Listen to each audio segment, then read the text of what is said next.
I'm Sam Vaknin, and I'm the author of Malignant Self-Love, Narcissism Revisited.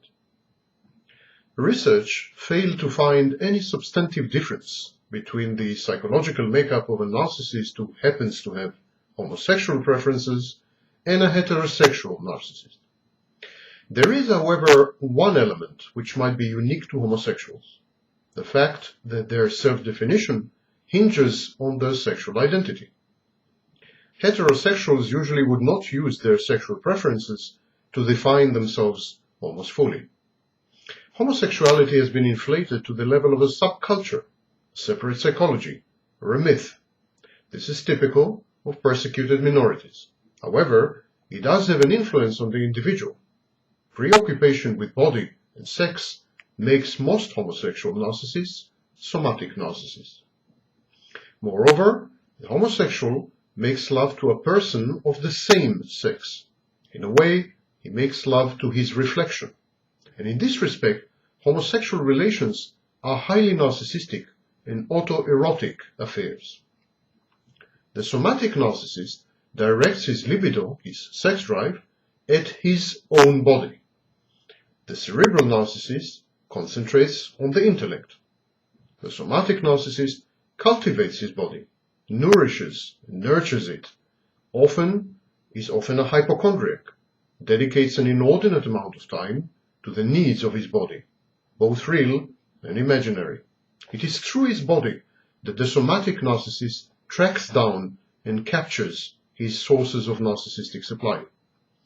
The supply that the somatic narcissist so badly requires is derived from his shape, from his build, from his muscles, from his profile, from his beauty, from his physical attractiveness and irresistibility, from his health, or from his age. The somatic narcissist downplays narcissistic supply directed at other traits of his, even at his intellect. The somatic narcissist uses sex to reaffirm his prowess, his attractiveness, his irresistibility, his youth. Love to him is synonymous with sex, and the somatic narcissist focuses his learning skills on the sexual act, on the conquest, on the foreplay, and the coital aftermath. Seduction becomes addictive because it leads to a quick succession of narcissistic supply sources.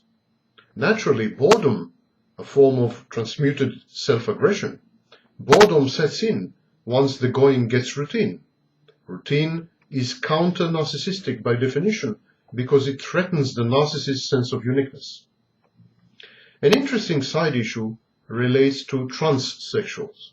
Philosophically, there is little difference between a narcissist who seeks to avoid his true self and positively to become his false self, and a transsexual who seeks to discard his true gender and positively become a member of another gender. But this similarity, though superficially appealing, is questionable. People sometimes seek sex reassignment because of advantages and opportunities which they believe are enjoyed by the other sex. This rather unrealistic, fantastic view of the other is faintly narcissistic. It includes elements of idealized overvaluation, of self-preoccupation, and of objectification of one's self. It demonstrates a deficient ability to empathize and some grandiose sense of entitlement. Most transsexuals say, "I deserve to be taken care of," or of omnipotence. Some of them say, "I can be whatever I want to be, despite nature and God, in defiance of nature and God." This feeling of entitlement is especially manifest in some gender dysphoric individuals who aggressively pursue hormonal or surgical treatment. They feel that it is their inalienable right to receive such treatment on demand and without any strictures or restrictions. For instance, some transsexuals refuse to undergo psychological evaluation or treatment as a condition for the hormonal or surgical treatment. It is interesting to note that both narcissism and gender dysphoria are early childhood phenomena. This could be explained by problematic primary objects, parents, dysfunctional families, or a common genetic or biochemical problem. It is too early to say which. The research is meager. As yet, there isn't even an agreed typology of gender identity disorders, let alone an in-depth comprehension of their sources. A radical view, preferred by Ray Blanchard, seems to indicate that pathological narcissism is more likely to be found among non-core, ego-dystonic, autogynephilic transsexuals, and among heterosexual transvestites. It is less manifest in core, egosyntonic, homosexual transsexuals. Autogynephilic transsexuals are subject to an intense urge to become the opposite sex, and thus to be rendered the sexual object of their own desire.